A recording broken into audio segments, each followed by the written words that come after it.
Elon Musk is destroying everything, it appears, from afar, or at least trying to. Casey, we'll get into the details of this and right into the weeds, I'm sure, but overarchingly, this is feeling like a coup, right? I think lawyers would object to the leading question here, but man, if the shoe fits, um, I think this is where people are going to struggle and they're going to fight against that coup word, right? Like, even if they recognize something is amiss, and there are things that are amiss, they're going to reject the outright coup because of what we picture in our minds when we Mm, when we hear that word. And yeah. we usually think of like armored vehicles, maybe some sort of a banished former leader that is rising up again and taking back over federal buildings. We obviously haven't seen that. We haven't seen a huge semblance of political violence, thank goodness. But at the same time, we have seen unelected folks, unappointed folks, unconfirmed folks literally take over government buildings, government systems. So I think if you talk to some authoritarian scholars, they're going to be ringing alarm bells saying, this is how it happens. It doesn't have to Yeah. come with AK-47s and tanks down the streets. So yeah, we're maybe in that in-between zone of democracy, what we think is happening, and then outright authoritarian coup. There's a lot of room in between those things, and we're definitely not on the democracy side right now. This is a big question, so sorry to put it to you. I always get you to do this, Casey. I ask you to Hmm. describe really I know Why don't you you get complicated can. me to do things it? in really short ways, because Casey's better at it than you are. Oh. But give me the short description of just what the fuck is going on, because it's really, really been hard to keep a hold of. When I was trying to script this, I just was looking through and thought I could just be asking about a million things here. So yeah, what's the overarching story? That's what I was going to ask is what part do you want to talk about? And so if you go overarching, I think it's going to be chaos theory being played out at a government level, right? Like it is literally kind of the chaos is the point, it seems like, so that you can do what you can make others struggle with exactly what you're struggling with, Jarv. Is that like what do we focus on? Like where do we commit our energies? Where do we commit our defenses? Where do we commit our stalling? And I think a lot of folks over here are really struggling with that. And that's beneficial to those carrying out all of this stuff, right? Like we can't organize behind a defense here because we are all disagreeing about what's actually happening and where to go next. But the overarching theme is that government is government led by President Trump right now. The executive branch is carrying out their effective policy wishes without any regard to precedents, guardrails, and even constitutionality or legalities. They are going through with their promises. They are tattooing on their face that the America people want this, and we're going to do whatever it takes to come through for them. With again, outright disregard for how it's supposed to work. Is Elon Musk the biggest story in a way, I suppose? Because part of it is that Trump is letting him get away with it, but it seems Yeah. like Elon Musk just sums up everything that I thought Americans would hate: unelected bureaucrats who are really rich just fucking stuff over, and that is completely what he's doing. Yeah, I mean, it's hard to the hard part for me is that a lot of people want this, right? Like what he's doing is popular, right? Like if you just throw it out there in a poll and say, "Hey, is government too big?" Boop, yep. Should it be smaller? Boop, yep. Like they would go through this, which is why you have even members of Congress who do know better, by the way, willing to be like kind of shrug their shoulders and be like, "Yeah, I would probably do it differently, but at least he's doing what the American people want." Is it the kind of final goal that we've reached here of just removing nuance completely as well? And I think maybe this comes sometimes from polling questions being put so straightforward that, as you say, people are presented, hey, do you want this to happen? Yep. And they go, yeah, and they haven't been taught that, well, okay, but every time you say yes to something, you're saying no to something, and kind of vice versa. So Yep. yeah, Elon Musk is making things happen. That could have the effect of making a shitload of things you don't want to happen as well.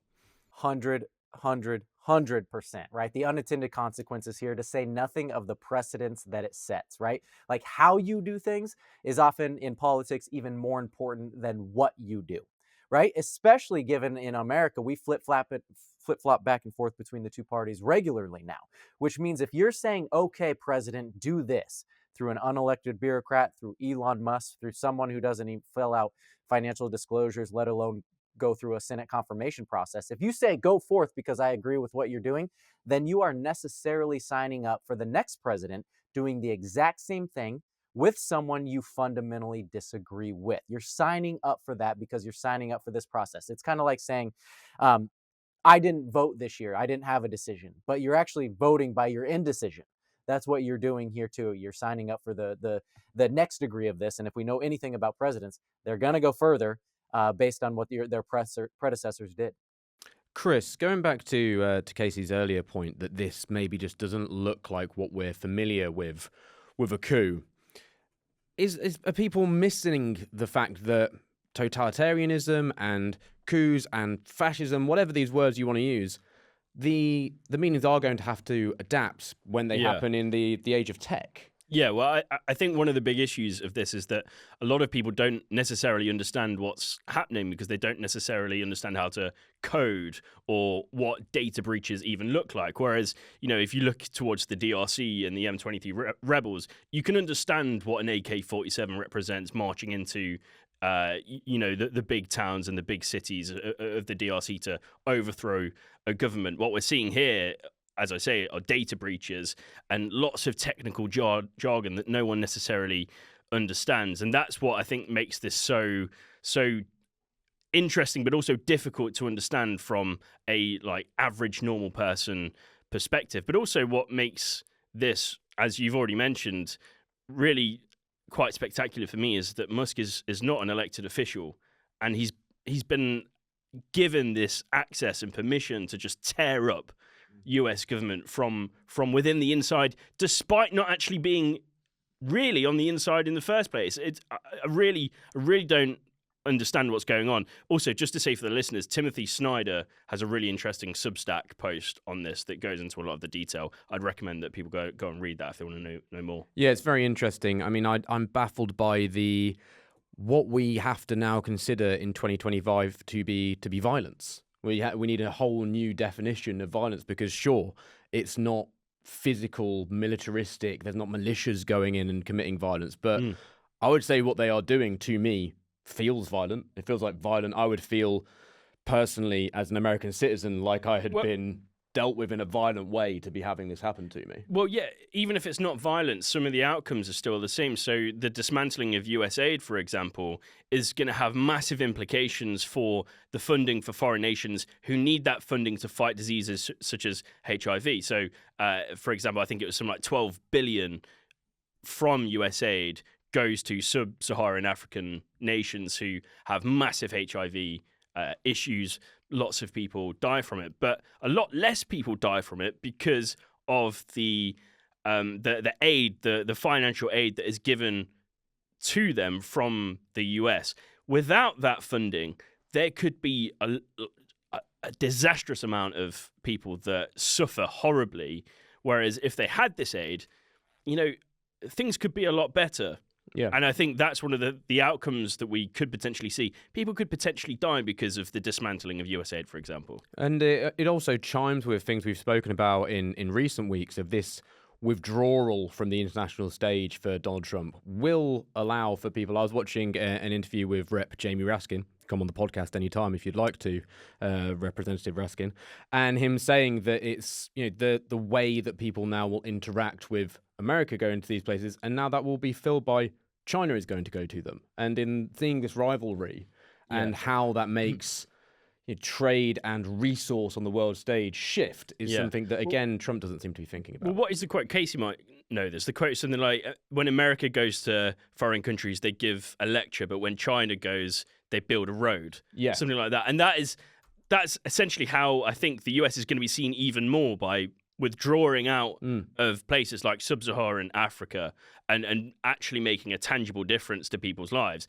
Now, that's going to be happening less and less. So people are going to trust them less and less.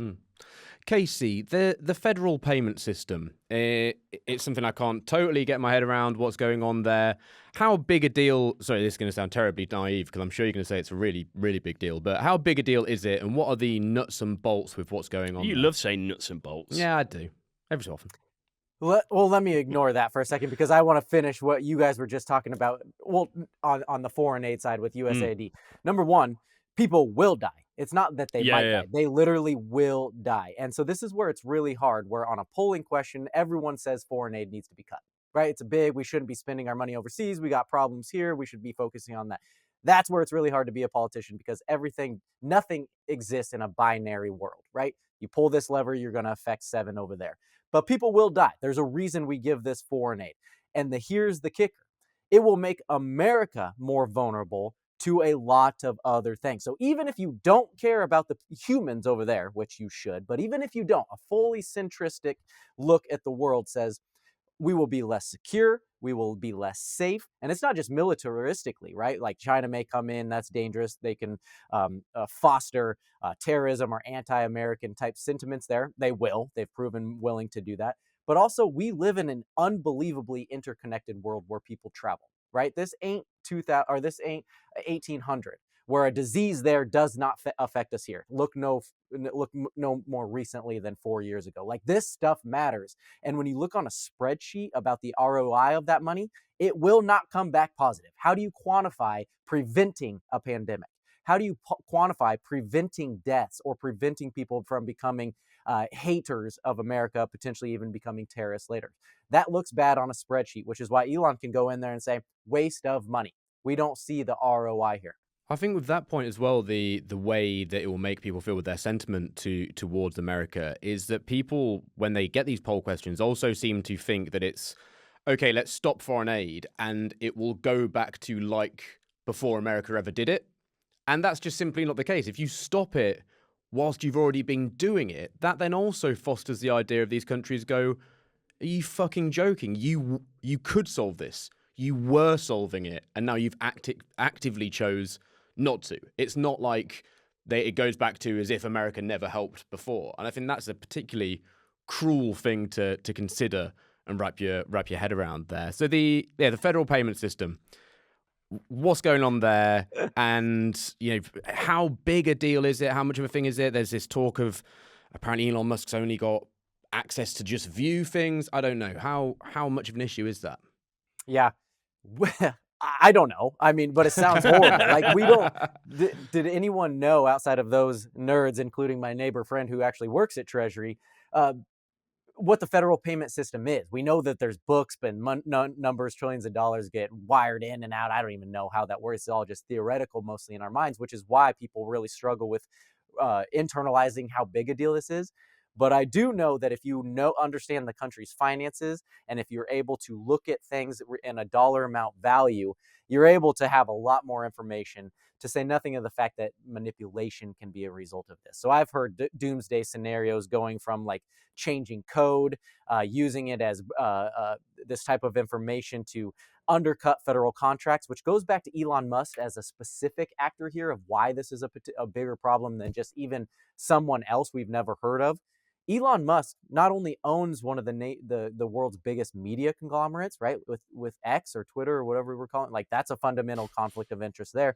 Yeah. And then he's also really dependent on government contracts for his other businesses, right? So he is instituting himself on the government's payment system when he is a recipient of, dependent on, like there's infinite number of conflicts there just that make it really dangerous.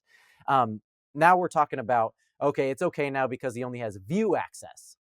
Well, shoot, if you give me view access to the CIA files, I couldn't change anything, but I could go and have a lot more information that is valuable to somewhere else just because I have it. So I don't even know what the hell we're talking about anymore. But it's not a good thing to have a private, non-appointed, non-confirmed person with this type of access. There's a reason it hasn't happened before. Well, luckily, it's been decided that he can essentially be his own ethics watchdog as well, according to the White House press secretary. So that's good. No, that's great. That's really nice. We got rid of all the watchdogs, and you just watchdog yourself, because that would really work well. Did he pinky promise though? Yeah, I'm not sure. I think he said Scouts Honor. But I don't know. Do they have scouts in South Africa? I don't know. That's a bigger question for the podcast, I suppose. There was a quote here from Elizabeth Warren on it that I thought was quite punchy, and one, I hate to say there's any silver linings to any of this or positive. This does seem to have woken Democrats the fuck up a little bit. There does seem to be, like, last week we were talking about the kind of silence from the Democrats and just going, why aren't they? And now, to give them some credit, it's taken a massive shake, but I am seeing figures who I respected anyway, but your Raskins, Elizabeth Warren coming out and being far more punchy, and at least maybe getting onto the level that they might have to be quite obstructionist at this point, and rightfully so. But Elizabeth Warren described it as, I just want to be clear about what's going on here. The system that makes sure that your granddad gets his social security check, the system that makes sure that your mum's doctor gets Medicare payment to cover her medical appointment, and the system that makes sure that you get the tax refund that you're owed has been taken over by Elon Musk. Elon just grabbed the controls of our whole payment system, demanding the power to turn it on for his friends or turn it off for anyone he doesn't like. And I think that's just a pretty stark way of going, there's a lot of people who maybe are just going to be completely powerless here, it feels like, to this. There's a lot of people who just rely on the state, and this isn't just a game of what is happening here. Chris, on the kind of gamification of this, there is this gang of young men who seem to be, I don't know, they're like Elon Musk acolytes who he's brought in to just fuck stuff up even more. Yeah. Who are they? Well, they're nerdy henchmen. Nerdy henchmen, Yeah, nice. that's who they are. There's 7 lads that have been named, I think it is. They're ranging between the age of 19 and 25 to be employed as software engineers as part of DOGE. One of these, the eldest, is 25. It's called Gavin Kilger, who has a Substack called The Weekly Bite. It's not very good, but you can learn a lot from him from the 2. Well, he's written 3, but the first 2 articles, simply just the headlines. You don't need to read any more. The first one, The Curious Case of Matt Gaetz, How the Deep State Destroys Its Enemies. Sure. And then the second one, Pete Hegseth as Secretary of Defense, The Warrior Washington Fears.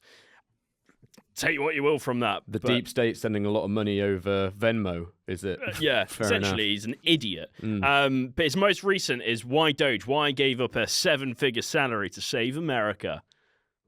He's not a nice guy at all. No. His previous work involves being a senior software engineer at a company called Databricks, which recently had massive funding from Meta.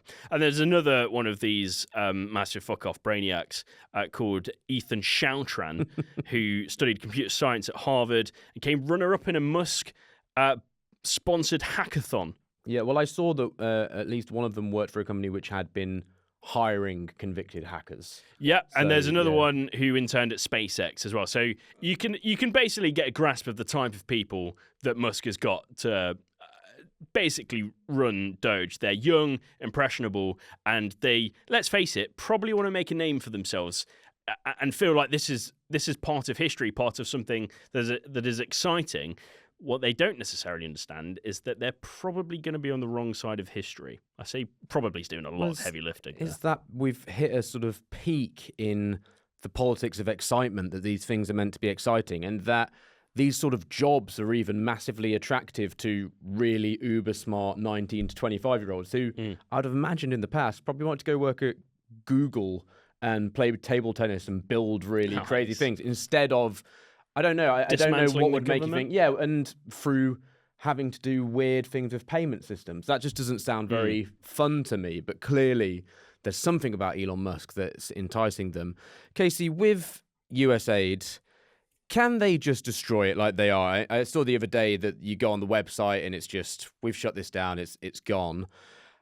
And if they technically can't, though, will stopping them just be too slow a process to prevent tons of damage? Yeah, I think that second part is kind of their playbook for a lot of stuff that I think is going to be coming down the pike. This is kind of an opening salvo on something that, again, is pretty unpopular. So you're not going to get the American public pushback.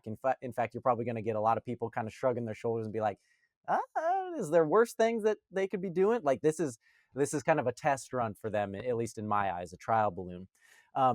But they can go as far and as fast as they want. One, knowing that stopping them will be incredibly slow because they'll have to go through the courts, assuming that Republicans in Congress won't step up and, pass a law or a censure or impeach or whatever a lot of tools they can use. And courts don't work on the calendar of politics, right? It's a slow grind unless you get some expedited appeals. And so I think that they're factoring all that into and just saying, all right, we broke it. Do you really want to actually spend time rebuilding it in a way on something, again, that is pretty unpopular? I think that's all part of the calculus here. And we're recognizing, or at least seeing playing out, that if they just do something, then they're forcing someone else, namely Congress, coming in and trying to rebuild the pieces. It's much, much easier to break something than it is to put something back together. And I say that with a puzzle on my kitchen table right now. Like, it's much easier to flip that thing over than it is to take the 500 pieces, lay them out, and put them back together. A point that that ties in to the book that you've written, We Hold These Truths, How to Spot the Myths That Are Holding America Back. There's a link in the show notes if you'd like to go and buy that. Is that, people are kind of looking upon this in some ways, it seems to me, as if it's, well, presidents can do this, can't they? Yeah.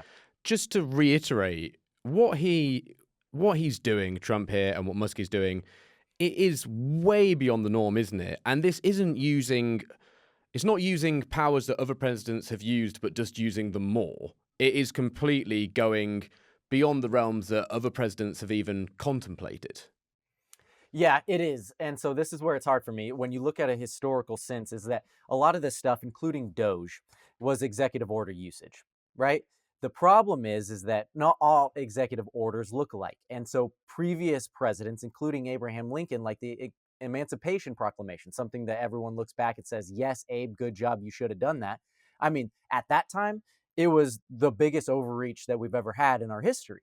Right. And so we have to look at these things, and Obama with DACA, Joe Biden with student loan repayments. Like, presidents will you give a mouse a cookie, you give a president an executive order, they're going to be using them.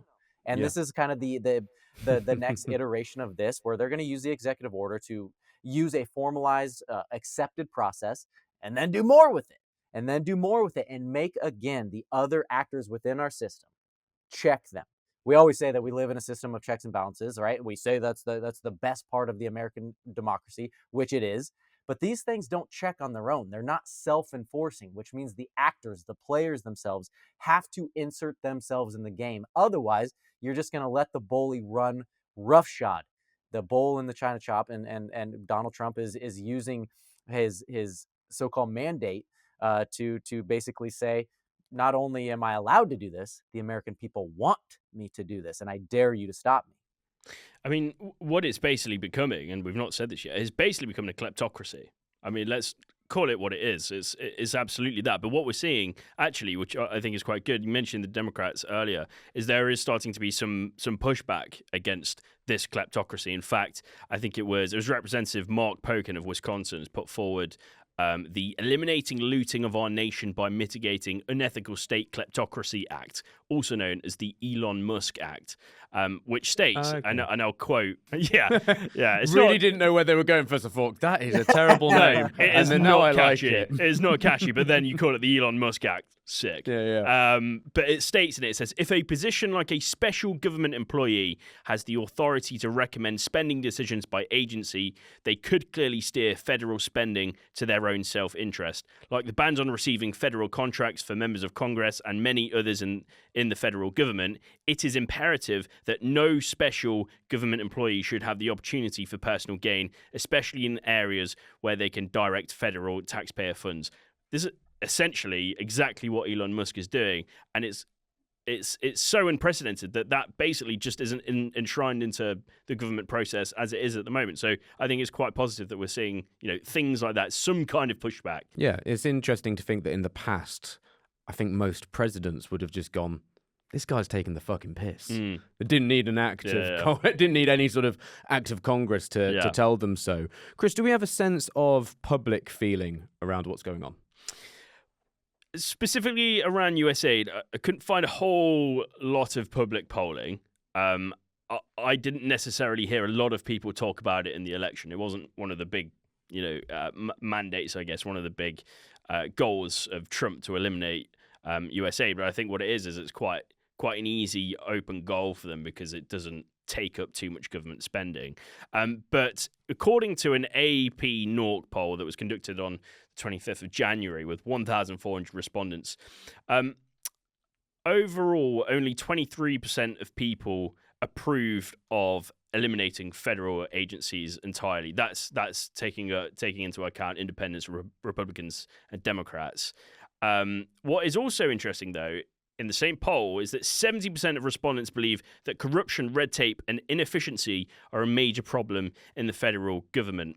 And USAID doesn't really have much evidence of any corruption really at all. I haven't looked deeply into it. Maybe there could be some, but on the face of it, doesn't look like to be a load.